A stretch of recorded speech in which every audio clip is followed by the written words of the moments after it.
আমি যদি ভুল হয়ে আমাকে কারেক্ট করে দিবেন। 20 বছরে 20টা সূরা মুখস্থ করেছেন? কথা বলেন, ভয় পাচ্ছেন? 20 বছরে 20টা সূরা কি মুখস্থ করেছেন কখনো? 20টা হাদিস বলতে পারবেন? 20 জন সাহাবীর নাম বলতে পারবেন? নবীজির 11 জন স্ত্রীর নাম বলতে পারবেন? নবী সাল্লাল্লাহু আলাইহি ওয়াসাল্লামের জীবনী গ্রন্থ 2টার নাম বলতে পারবেন? কি করলেন সারা 20 বছর ধরে পড়াশোনা করে? কি পড়লেন সারা 20 বছর ধরে? এই যুব সমাজ কি দাজ্জালের বিরুদ্ধে দাঁড়াতে পারবে কখনো? ইহুদি খ্রিস্টান মুশরিকদের যে ঐক্য, এদের বিরুদ্ধে এরা দাঁড়াতে পারবে? এরা আল্লাহর পথে জিহাদ করবে কখনো? তাই মনে হয় আপনার? সুবহানাল্লাহ। কথাগুলো আমি আঘাত করতে এখানে আসিনি, আমি শুধু আপনাদের বিবেকটা জাগ্রত করতে এসেছি যে এমন একটা এডুকেশন সিস্টেম আপনাকে পড়াশোনা করিয়েছে যাতে করে আপনি আল্লাহর পথ থেকে সরে গেছেন এবং ইসলামের বুনিয়াদী বিষয়গুলো সম্পর্কে আপনার জ্ঞান নাই। ওযুর ফরজ কয়টা বলতে পারে না যুবক ছেলে, নামাজের ফরজ কয়টা, ওয়াজিব কয়টা বলতে পারে না। এই যুব সমাজ কিভাবে এদের বিরুদ্ধে দাঁড়াবে বলেন? নিজেকে প্রশ্ন করেন। 4, আপনার সামনে আরো কিছু টোপ দিয়েছে। নারী, কি দিয়েছে? নারী। কারণ যুবকদের সবচেয়ে আকর্ষণের বস্তুটা কি? একটা সুন্দরী মেয়ে, তাই না? সত্য কথা বলছে। আল্লাহ পাক কোরআনে বলেছেন যুয়িনা লিন-নাস হুব্বুশ শাহাওয়াতি মিনান নিসা, মানুষের জন্য 6টা বস্তুকে সুশোভিত করা হয়েছে, তার মধ্যে 1 নাম্বার নিসা, মহিলা। মানে আমাদের কাছে সবচেয়ে পছন্দের জিনিস কি? একটা প্রিয়তমা সুন্দরী স্ত্রী, তাই না? তো এই মেয়েদেরকে নগ্ন করে আপনার চারপাশে এরা ছড়িয়ে দিয়েছে। স্কুলে যাবেন নগ্ন নারী, কলেজে যাবেন নগ্ন নারী, চাকরিতে যাবেন, যেখানে যাবেন সেখানেই, রাস্তাঘাটে হাঁটবেন সব ন্যাংটা হয়ে ঘুরছে। আমাদের নবীজি বলেছেন শেষ জামানে এক শ্রেণীর মেয়ে আসবে যারা কাপড় পরেও ন্যাংটা থাকবে, থাকে না? এগুলা কি ব্যাখ্যা করার দরকার আছে? নবীজি বলেছেন তারা জান্নাতে যাবেও না, জান্নাতের গন্ধ কখনো পাবে না। কে বুঝাবে এই নারীদেরকে এই কথাটা? তো এই নারীদেরকে আমাদের চারপাশে এরা সহজলভ্য করে দিয়েছে। আর আপনি চাইলেই জেনা করতে পারেন, অল্প টাকার প্রয়োজন হবে। স্মার্টফোনে জেনা করতে পারেন, সেলফোনে জেনা করতে পারেন, প্রেম অ্যাফেয়ারে জেনা করতে পারেন, বয়ফ্রেন্ড গার্লফ্রেন্ড এই ফ্রি মিক্সিং এ জেনা করতে পারেন। তারা আপনার সামনে এই লোভনীয় টোপগুলো দিয়ে রেখেছে। তারপর আরো কি দিয়েছে? মাদক, হাতে হাতে মাদক সমস্ত যুব সমাজের। যখন ওরা হাতে হাতে মেশিন গান নিয়ে প্র্যাকটিস করে কিভাবে মুসলিমদেরকে মারবে, তখন আমরা ইয়াবা খাই বসে বসে। কথা বুঝতে পারছেন? ওরা প্র্যাকটিস করে, ওদের যুবকরা প্র্যাকটিস করে কেমন করে মুসলিমদেরকে ব্রাশ ফায়ার করে মারবে। ওই যে মিয়ানমারে মারে নাই, কাশ্মীরে মারতেছে না, ওই যে সিরিয়া দেখবেন, আফগানিস্তান, লেবানন, সব জায়গায়। আর আমাদের হাতে ওই যে ইয়াবা, তারপর আপনার ডাল, আপনার ফেন্সি ডিল, আপনার উমুক তমুক কি কি নাম আছে সব। জি জি, সুবহানাল্লাহ। এগুলো নিয়ে কখনো ভেবেছেন? এটা হাসছেন আপনি? লজ্জা হওয়া উচিত আপনার, লজ্জা করা উচিত যে যখন তারা আমাদের বিরুদ্ধে ঐক্যবদ্ধ, তখন আমরা এই নারী, এই মদ, এগুলো নিয়ে ব্যস্ত আছি। আর যারা এদের পিতামাতা, এরা সবচেয়ে অপদার্থ শ্রেণীর মানুষ এই পৃথিবীতে। এদের কবরে থাকা উচিত, এই পিতামাতাদের কবরে থাকা উচিত। যারা পরিবারকে ইসলামী অনুশাসন অনুযায়ী জীবনযাপন করতে পারে না, ব্যর্থ হয়, খালি খাও, হাগো আর এই বিয়ে শাদী করার, বাচ্চা পয়দা করো, এদের দ্বারা এই পৃথিবীর কোনো উন্নয়ন সম্ভব না। এদের দ্বারা মুসলিম উম্মাহ কেন, সমাজ, দেশ, জাতি কিছুই পাবে না। এরা আবর্জনা এই উম্মার জন্য। এরা মাটির তলে চলে যাওয়াই ভালো। এই মাদক দিয়ে আপনাকে তারা ব্যস্ত রেখেছে। আরো আপনাকে ব্যস্ত রেখেছে এরা মিডিয়া দিয়ে। সারাদিন দেখবেন চোখের সামনে নাচ গান, টিভি সিরিয়াল চলছে। জুয়া দিয়ে, এই যে এখন স্মার্টফোন দিয়ে, সারাদিন স্মার্টফোন, এক একটা স্মার্টফোন একটা জগৎ, একটা স্মার্টফোন একটা জগৎ। এটা আপনার চিন্তার শক্তিটা নষ্ট করে দিয়েছে। ঠান্ডা মাথায় আপনি এখন চিন্তা করতে পারবেন না, আপনার মাথা এখন পাজলড। ইউটিউব দিয়ে, ফেসবুকিং দিয়ে, জেনা দিয়ে, মদ দিয়ে, এই সব কিছু দিয়ে তারা আপনাকে ব্যস্ত রেখেছে। এর ফলে কি হয়েছে জানেন? এর ফলে দাজ্জালের ওই উদ্দেশ্যটা সফল হয়েছে। কোনটা? দাজ্জাল চেয়েছিল, তার অনুসারীরা চেয়েছিল আপনার ভিতরের যে নূর আছে হৃদয়ের মধ্যে, কলবে ঈমান নূর, এটা যেন অন্ধকার এবং জুলুমাত দিয়ে প্রতিস্থাপিত হয়ে যায়। এখন আপনি আর চাইলেও দিনের জন্য চিন্তা করতে পারেন না। আপনার ভিতরে আল্লাহর জন্য কান্না আসে না, সেজদায় কাঁদতে পারেন না, আল্লাহর দিকে চোখ তুলে, আসমানের দিকে চোখ তুলে তাকাতে লজ্জা লাগে আপনার। মনে হয় যে আমি এত পাপী, কেমন করে তাকাবো? আপনি বুঝতে পারছেন আমার আমলনামা পাপে ভর্তি হয়ে যাচ্ছে। আপনার ভিতরের যে ইন্টারনাল যে হার্টটা ছিল, এটা করাপ্টেড হয়ে গেছে। এবং তারা এটাই চেয়েছিল যে আপনার ভিতরের নূর যেন নষ্ট হয়ে যায়। আল্লাহ পাক কোরআনে বলেছেন কদ আফলাহা মান যাক্কাহা, তারাই সফল যারা ভিতর থেকে পরিশুদ্ধ হয়েছে। ওয়া কদ খাবা মান দাসাহা, সে ব্যক্তি ধ্বংস হয়ে গেছে যার অন্তরটা ধ্বংস হয়ে গেছে। আর এই প্রতিটা বিষয় দিয়ে তারা আপনার রূহটাকে নষ্ট করে দিয়েছে। দাজ্জালের অনুসারীরা আপনার রূহটাকে, আত্মাটাকে নষ্ট করে দিয়েছে। খেয়াল করে দেখবেন আপনার চোখ দিয়ে পানি আসে না, একটা অন্যায় পাশে দেখলে আপনার গায়ের রক্ত গরম হয়ে যায় না, উম্মার মানুষদেরকে যখন অন্যায়ভাবে হত্যা করা হচ্ছে, আপনার ভিতরে কোনো ফিলিংস জাগে না। আপনি খেয়াল করে দেখবেন যে আপনি ঘন্টার পর ঘন্টা পর্নোগ্রাফি দেখছেন, জিনা দেখছেন, 3x দেখছেন, কিন্তু আপনার ভিতরে কোনো ফিলিংস কাজ করে না, মানে কোনো অনুশোচনা কাজ করে না, কারণ আপনার ভিতরটা নষ্ট করে দিয়েছে তারা। আল্লাহ রসুল বলেছেন, যখন মানুষ একটা পাপ করে কলবে একটা দাগ পড়ে, আরেকটা পাপ করে আরেকটা দাগ পড়ে, আরেকটা পাপ করে আরেকটা দাগ পড়ে। যদি তওবা করে দাগ উঠে যায়, তওবা না করলে দাগ পড়তেই থাকে পড়তেই থাকে, এক পর্যায়ে এই কলবটা দুর্গন্ধযুক্ত কলব হয়ে যায়। এত দুর্গন্ধ বের হয় কলব দিয়ে, যদি মানুষ জানতো তাহলে মানুষ থাকতে পারতো না পৃথিবীতে। এই জন্যই এই রকম শ্রেণীর মানুষের যখন মৃত্যু হয়, তখন ওই মালাকুল মাউত এবং এই যে মৃত্যুর ফেরেশতারা, তারা দুর্গন্ধে আত্মাটাকে বের করে নিয়ে আসেন, টেনে হিসে স্যাঁচড়ায় বের করে নিয়ে আসেন। এই পাপী মানুষরা মারা যাওয়ার সময় এই ঘটনাটা ঘটে। এইভাবে তারা আপনাকে ব্যস্ত রেখেছে। এখন কি হবে? এখন আগামী দিনগুলোতে কি এরা উম্মার নেতৃত্ব দিতে পারবে? এর মধ্যে কারা পারবে? উত্তর, এর মধ্যে সবাই পারবে না। উত্তর এক কথায় শেষ, সবাই পারবে না। কারা পারবে? এই যুবক শ্রেণীর মধ্যে যারা এই গুণগুলো অর্জন করতে পারবে, তারা ইনশাআল্লাহ আগামী দিনগুলোতে সফল হবে। গুণগুলো পয়েন্ট আকারে বলে শেষ করছে। এই যুবক শ্রেণীর মধ্যে যারা তাদের জীবনটাকে বাকি পুরো জীবনটাকে আল্লাহর জন্য উৎসর্গ করতে পারবে, তারা পারবে। এক নাম্বার, এই যুবক শ্রেণীর মধ্যে যারা আল্লাহর জন্য তাদের জান, মাল, সময়, শ্রম ব্যয় করে দিতে পারবে, কুরবানি করতে পারবে। কুরবানি কেমন? ওই ইসমাইল আলাইহিস সালামের মতো। বাবা বলেছে তোমাকে জবাই করা লাগবে, তিনি কি বলেছিলেন? করিয়েন না।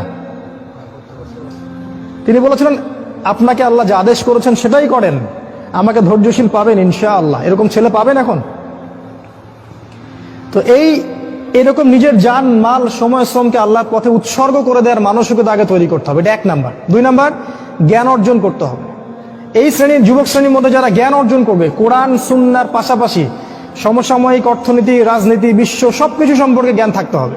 তারপরে আপনি আল্লাহর পথে কিছু করতে পারবেন, তার আগে নয়। আপনি সিলেক্ট করবেন যে আপনি এই উম্মার আবর্জনা হতে চান না উম্মার মুজাহিদ হতে চান, এটা আপনি সিলেক্ট করবেন। আপনি কি চান যে আপনার জীবনটার বিনিময়ে আল্লাহ আপনাকে অনন্তকালের জান্নাত দান করুক, অথবা আপনার এই কাজগুলোতে কেউ বাধা দিবে না, এই পাপ কাজে কেউ বাধা দিবে না, শেষমেশ আপনি জাহান্নামে চলে যাবেন? আপনি কি এটা চান? আমরা কি এটা চাই? তো ইলম অর্জন করতে হবে, ইলম ছাড়া আপনি কাজ করতে আগাতে পারবেন না। তিন নাম্বার, এলেম অনুযায়ী আমল করতে হবে। যা এলম অর্জন করবেন সে অনুযায়ী আমল করতে হবে। শুধু এলম অর্জন করলে হয় না, ওই অনুযায়ী কাজ করতে হয়। সলাতের পাবন্দি করতে হবে। সলাতের অবস্থা দেখে যা মনে হলো যে এই এলাকার যুবকরা মসজিদে কতজন আসে আল্লাহ ভালো জানে। ফজরের নামাজে যারা আসে তারাই প্রকৃত মুসল্লি। 5 ওয়াক্ত সালাত জামাতের সাথে আদায় করতে হবে। আখলাক চরিত্র হবে রাসূল সাল্লাল্লাহু আলাইহি ওয়াসাল্লামের মতো। সাহসী, ভীরুতা, কাপুরুষতা যেন আপনাদেরকে পেয়ে না বসে। জ্ঞান অর্জন করে সাহসী হতে হবে, তদনুযায়ী আমল করতে হবে, এবং কোনো অবস্থাতেই পরাজিত হব না এরকম মানসিকতা তৈরি করতে হবে। শয়তান হোক আর ইবলিস হোক আর এই দাজ্জাল হোক আর অনুসারী হোক, কেউই আমাকে ঠেকাতে পারবে না এরকম মানসিকতা তৈরি করতে হবে। তারপর ইনশাআল্লাহ আপনি কিছু করতে পারবেন। প্রতিটা ইবাদত বন্দেগীর ব্যাপারে সচেতন হওয়ার চেষ্টা করতে হবে, এটা হচ্ছে আপনার জানা অনুযায়ী আমল। 4 নাম্বার, আদর্শ পরিবার গঠন করতে হবে। জিনা বাদ দিয়ে ছেড়ে দিয়ে তওবা করে ফিরে আসেন, বাবা মাকে বলেন যে আমাকে বিয়ে দিন। আর বাবা মার উচিত তাদের বিয়েটা সহজ করে দেয়া। বিয়ে করুন, সংসার গঠন করুন, দিনদার নেককার ছেলে মেয়েদেরকে বিয়ে করুন এবং সুসন্তান জন্ম দিন, তাদেরকে আল্লাহর পথে দায়ী মুজাহিদ হিসেবে তৈরি করুন। 5, হালাল রিজিকের ব্যবস্থা করুন। ওই হারাম ব্যাংকিং সেক্টর থেকে চাকরি থেকে রিজাইন দিয়ে দিন। যে সেক্টরে হারাম আছে, ঘুষ আছে, সুদ আছে, সব ছেড়ে দিন। কার জন্য ছাড়বেন? আল্লাহর জন্য ছাড়বেন। মনে রাখবেন, রিজিকের মালিক আল্লাহ, আপনি আপনার রিজিকের মালিক নন। আপনি আল্লাহর জন্য যদি কিছু করেন, আল্লাহ পাক আপনাকে তার চেয়ে বহুগুণ দিতে পারেন। এই বিশ্বাস রেখে প্রয়োজনে সবজি বিক্রি করেন, কৃষি কাজ করেন, মৎস্য খামার করেন, ছাগলের খামার করেন, তাও ভালো। তারপরেও হারাম রিজিকের দিকে যাবেন না। অনুরোধ করছি ভিতর থেকে, মানে আল্লাহর দোহাই দিয়ে অনুরোধ করছি, হারাম রিজিকে যাবেন না। সারা জীবনের ইবাদত নষ্ট হয়ে যাবে, সারা জীবনের। যে ব্যক্তির ইবাদতে এতটুকু সুদের টাকা আছে, ওর ইবাদত কবুল হয় না। জানেন না সুদ খাইলে মায়ের সাথে জেনা হয়? এটা জানেন না যে সুদ খাইলে 36টা মেয়েকে ধর্ষণ করা হয়, আল্লাহ এবং তার রাসূলের সাথে যুদ্ধ করা হয় সুদ খাইলে? দিব্যি খাচ্ছি, প্রতিটা গ্রামে এখন সুদী এনজিও 6 লাখ। সমিতি আর এনজিও। হালাল রিজিকের অন্বেষণ করুন, এটা হচ্ছে 5। 6 নাম্বার, আল্লাহর পথে সময় ব্যয় করেন। আপনি কোন মাযহাব, কোন তরিকা কি ফলো করেন সেটা নিয়ে আমি কথা বলতে এখানে আসিনি। আপনি আল্লাহর পথে সময় দেন, যে যেখানে আছেন সেখান থেকে আল্লাহর পথে কিছু করেন, প্রজেক্ট হাতে নেন, কিছু করেন। এলাকার যুবকদেরকে নিয়ে একটা ফাউন্ডেশন করেন, বা একটা সংগঠন করেন, বা একটা প্ল্যাটফর্ম করেন, করে কিছু একটা করেন, যাতে করে এলাকার মধ্যে জাহিলিয়াতগুলো দূর হয়ে যায়। আল্লাহ আপনাকে সাহায্য করবেন ইনশাআল্লাহ। এটা ঠিক যে বাতিলপন্থীরা আপনার কলার চেপে ধরবে ঠিকই, কিন্তু আল্লাহ আপনাকে সাহায্য করবে। আর আল্লাহ পাক যাকে সাহায্য করবেন তাকে কেউ ঠেকাতে পারে না, পারে? কখনো পারবে না। আপনাকে জেল দিবে, শুলি দিবে, মেরে ফেলবে, তারপরে দেখবেন আপনার শেকড় থেকে আরো 10টা গাছ ঠিকই উৎপন্ন হবে ইনশাআল্লাহ। অতএব দিনের জন্য সময় দিন, উম্মাহকে ঐক্যবদ্ধ করার চেষ্টা করুন।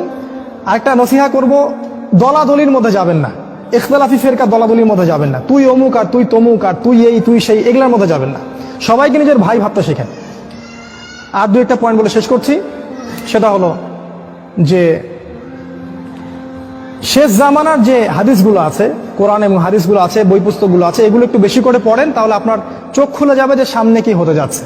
এর জন্য আপনি প্রিপারেশন গ্রহণ করার সুযোগটা পাবেন, সময়টা পাবেন। আমার নাসিহা হচ্ছে যে কৃষিভিত্তিক অর্থনীতির দিকে ফোকাস করেন।